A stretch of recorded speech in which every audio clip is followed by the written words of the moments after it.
Kouikini Live.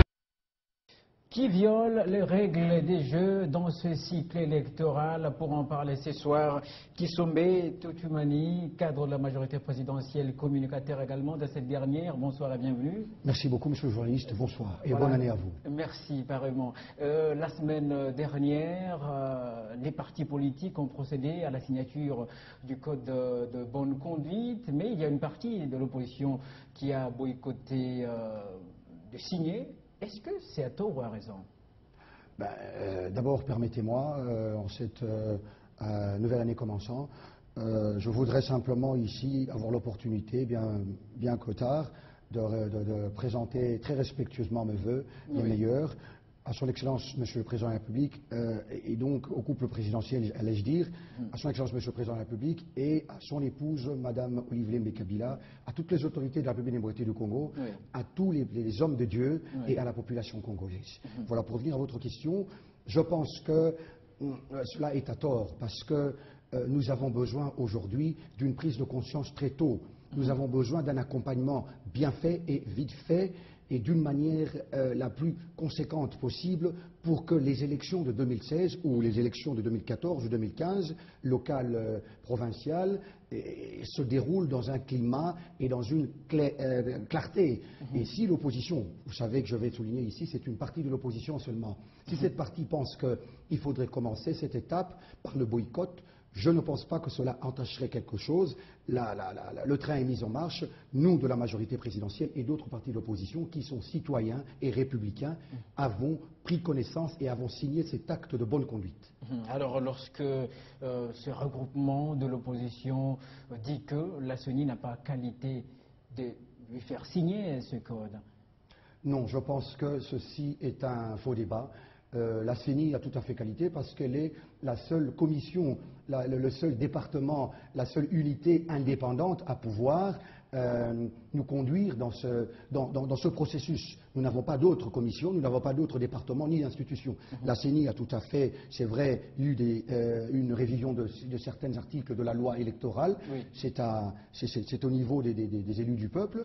Je pense que nous, à ces sujets, à cet instant, donc à ce sujet, nous devons nous remettre aux élus du peuple et la cause même fondamentale, si j'ose m'avancer sur cette piste déjà, pour vous dire l'une des raisons de l'opposition, de soi-disant boycotter la signature, ce serait parce que la CENI aurait proposé dans l'amendement de certains articles que, comme l'a voulu le chef de l'État, que certains l'élection des députés provinciaux soit faite de second tour, donc pas d'une manière directe. Mais il faut savoir que la République démocratique du Congo n'a pas les moyens de pouvoir faire face à toutes ces élections. Nous ne pouvons pas continuer à compter sur les bailleurs. Vous savez, bien qu'ils sont de bonne foi, mais ils ont eux-mêmes beaucoup de chats à fouetter. Donc je pense qu'à ce stade-ci, nous avons signé ce code de bonne conduite qui est presque une bible pour nous de fonctionnement, le respect de tout le monde, l'engagement de tous les partis politiques et le devoir de partis politiques de pouvoir, d'une manière citoyenne, éduquer leurs militants pour que tout se passe de la quiétude, de la transparence et dans la paix. Alors, c'est la première étape pratiquement de ce processus. Est-ce que ça n'entraverait pas le processus dans son déroulement? Malheureusement, on aurait souhaité que, pour une fois, tous les partis politiques et tous les leaders politiques fassent preuve d'un peu plus de nationalisme, d'un peu plus de réalité, comment dirais-je, de la situation économique et financière du pays. Parce que nous avons aujourd'hui des problèmes d'ordre d'armée. Cet argent, nous pouvons, par exemple, quand il s'agit de faire des élections multiples, nous pouvons aujourd'hui épargner cet argent pour que cela renforce notre armée. Alors, partir de cette voie, nous pensons que c'est pas ce que nous aurons souhaité, mais rien n'arrêterait des gens qui ont manifestement la volonté de pouvoir chaque fois boycotter et le faire pour le plaisir. Nous avons la responsabilité d'accompagner et de faire de sorte que les élections se passent en toute transparence et en toute responsabilité. Nous avons signé cet acte de bonne conduite, comme j'ai dit, et je pense que pour ceux qui ne sont pas là, pour ceux qui ont boycotté, je suis sûr que la raison le rattrapera, qu'ils le feront dans un proche avenir. Mais pour ce qui concerne la majorité présidentielle, nous sommes satisfaits de cet acte de bonne conduite et nous en prenons conscience et nous félicitons le président de la CENI, M. Malou Malou. Je reviens à vous, Kisombe, après le rappel des titres. Affaire Vital Kamerhe, le gouvernement et l'Union pour l'action congolaise et ses alliés ont aplani les divergences quant au déplacement de Vital Kamerhe dans l'est du pays. Le gouvernement, après avoir fait part à l'UNC et ses alliés de ses inquiétudes quant à la sécurité de Vital Kamerhe dans l'est, il a été décidé qu'il pourra enfin prendre son vol. Matinée politique organisée ce mercredi au Grand Hôtel à l'occasion du 2e anniversaire de la disparition d'Augustin Katumba. Le salon Congo a été rempli de monde, signe d'affection d'une classe politique congolaise attachée à cette personnalité. Et puis l'envoyé spécial du secrétaire général de l'ONU, Mary Robinson, est arrivé à Kinshasa ce mercredi à un agenda chargé qui prévoit plusieurs rencontres. Elle s'est entretenue avec le ministre des Affaires étrangères, Raymond Tshibanda, puis avec le coordonnateur du mécanisme de suivi de l'accord cadre d'Addis Abeba, François Momba. Au cœur de ces échanges, la mise en œuvre de l'accord cadre d'Addis Abeba. La Banque mondiale veut du concret après la réunion de Brazzaville sur l'interconnexion des réseaux fibre optique. La réunion, rappelons-le, a mis ensemble les différents ministres des télécoms d'Afrique centrale. Les responsables de ce projet financé par la Banque mondiale a rencontré le ministre de Pétentique ce mercredi 12 février pour accélérer le processus.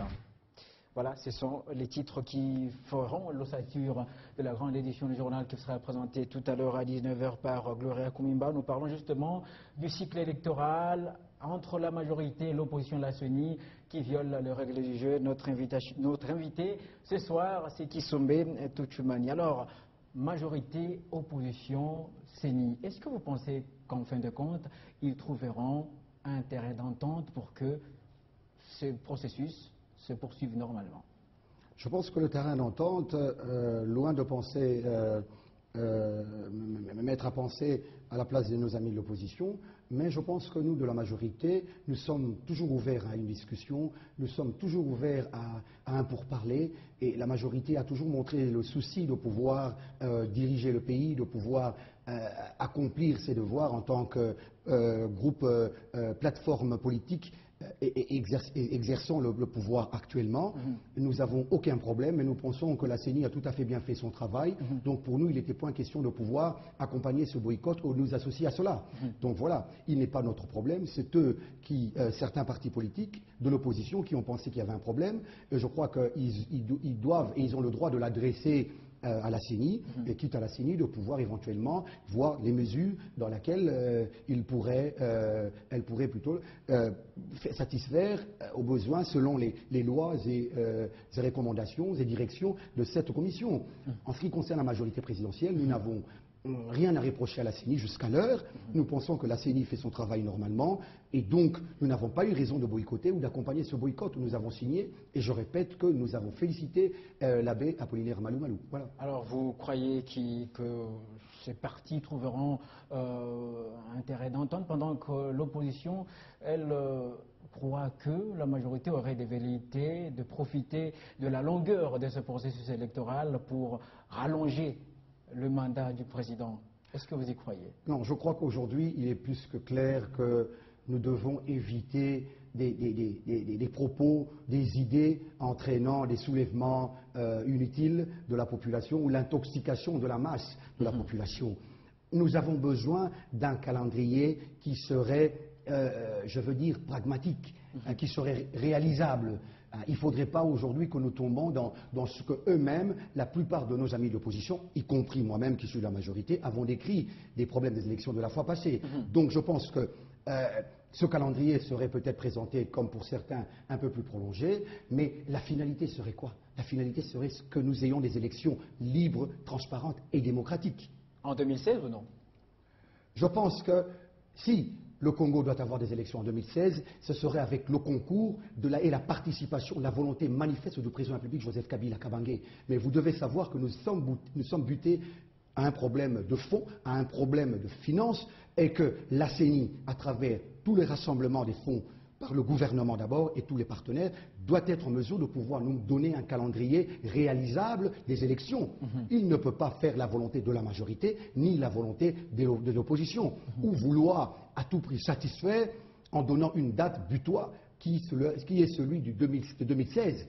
Si c'est celui de 2016 possible par rapport aux moyens, écoutez, je vous rappelle que le premier citoyen de la République, le président Joseph Kabila Kabange, y tient fermement. Est-ce qu'il était opportun de commencer par le recensement? Je pense que plus que cela ne doit faire un débat, le bon sens doit quand même jouer dans certaines réponses ou dans certaines analyses que nous faisons. Le Congo a subi pendant des années ce manque de savoir qui est qui. Donc le passage par le recensement est tout à fait un élément qui nous permet de pouvoir savoir qui est qui doit faire quoi et combien d'habitants nous avons, de quelle manière nous allons procéder à éventuellement à nos élections, pour savoir à qui nous allons remettre et au finish, combien des électeurs seront capables de voter et combien sont de tel âge et combien sont dans tel secteur. Donc je pense qu'il était primordial que nous commençons par les recensements. Oui, monsieur le Il était important. Il était important et je pense que c'est de bon sens. C'est de bon sens. Tout à fait. Mais cela peut rallonger justement et risquerait de confirmer ces pensées de l'opposition. Oui. Est-ce que nous devons faire la politique pour faire de la politique ou nous devons la faire en souci de pouvoir nous octroyer des découlés, des résultats clairs, je veux dire clairs, démocratiques et d'une manière incontestée. Mais nous pouvons faire tout d'une manière rapide et d'une manière tout de suite. Mais je crois que le prolongement d'un mandat, d'un jour, d'un mois ou pas, ne pas ici la volonté du gouvernement Matata, ni du chef de l'État. Le chef de l'État veut des élections et c'est sa volonté qui a été manifestement montrée à tout moment pour que les élections se passent en 2016. Mais laissez-moi vous dire, nous sommes butés à des réalités que la CENI voudrait ici ne pas s'encombrer à dire un oui lorsqu'on va lui reprocher demain d'avoir fait d'une manière trop précipitée ou d'une manière non contrôlée ce que nous lui demandons aujourd'hui. Donc peu importe le temps que ça prendra. Non, je n'ai pas dit peu importe le temps, mais je pense que nous devons rester réalistes et amener tout ce qu'il y a comme élément contournant les enjeux, contournant la réalité de l'heure pour que nous ayons des élections libres, démocratiques et transparentes. Si la CENI, qui est maître d'ouvrage, nous propose un élément, eh bien il est question que nous analysions, pas tout de suite, réfuter. Ce n'est pas, je pense pour moi, la meilleure approche. Alors aujourd'hui, qu'est-ce que les partis politiques doivent retenir pour discipliner leurs troupes? Écoutez, nous sommes en démocratie, le jeu démocratique. Pour éviter justement des escarmouches qu'il y a eu en 2011 et 2006. Tout à fait. Faire la démocratie, c'est accepter l'autre. Vous avez dit, les amis ont boycotté. Aucun parti de la majorité présidentielle n'est allé descendre dans la rue ou à manifester d'une manière antidémocrate, en brûlant, en tapant qui que ce soit. Donc c'est la preuve par laquelle la majorité présidentielle tient au respect scrupuleux des règles de la démocratie, comme le veut son autorité morale. Nous avons une volonté de pouvoir démontrer que les partis politiques doivent exercer un rôle républicain à travers leurs militants, c'est-à-dire transmettre la libre expression, transmettre l'acceptance de la diversité d'opinion. Il ne faut pas critiquer l'autre pour sa couleur. Il ne faut pas insulter l'autre pour sa position politique. Nous sommes tous soumis à une loi commune qui est la Constitution. Et bien, à travers elle, nous allons tous exister et nous allons tous être protégés. Donc, le devoir des partis politiques, c'est de transmettre la non-violence, c'est de transmettre le respect des règles du jeu et de l'art de la démocratie. Alors, qui violerait les règles du jeu?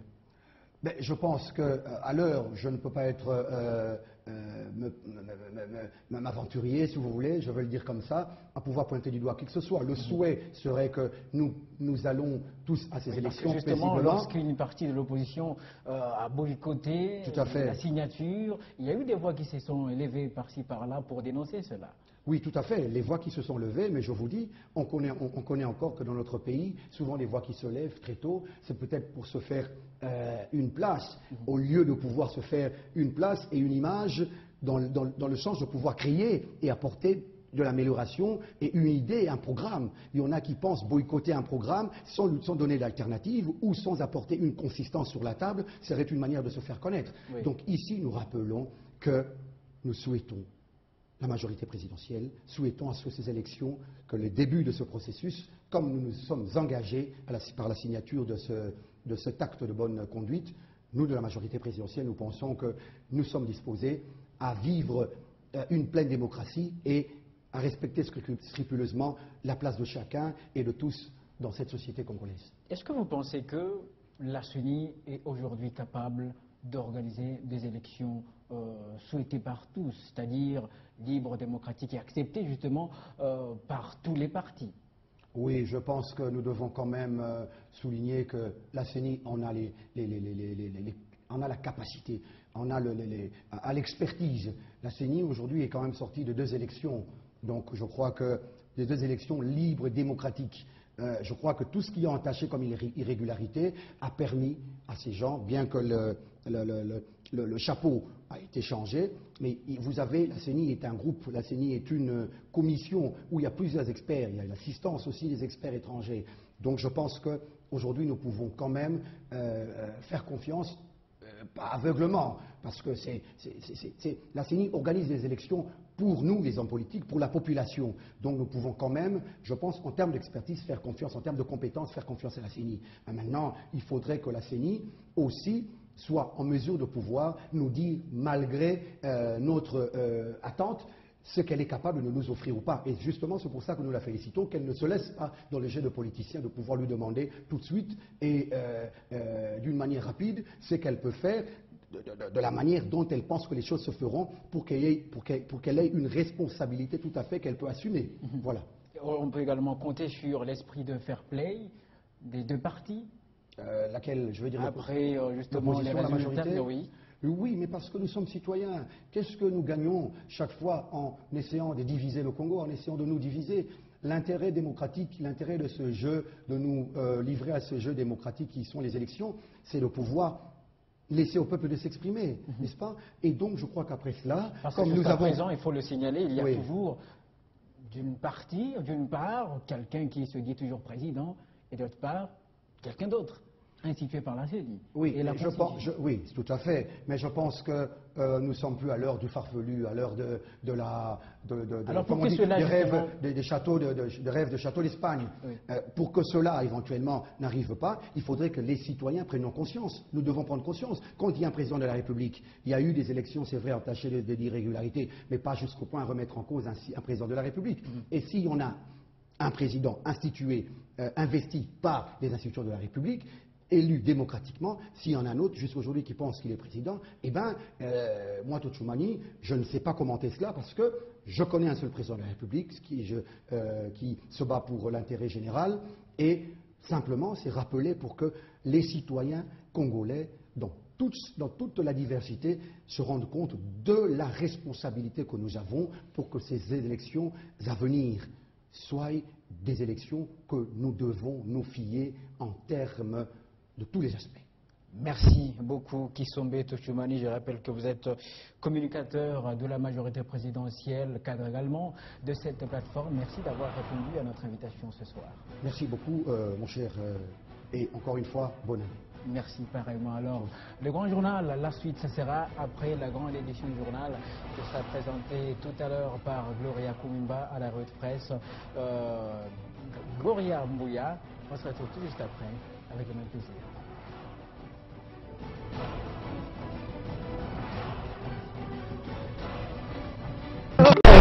Live.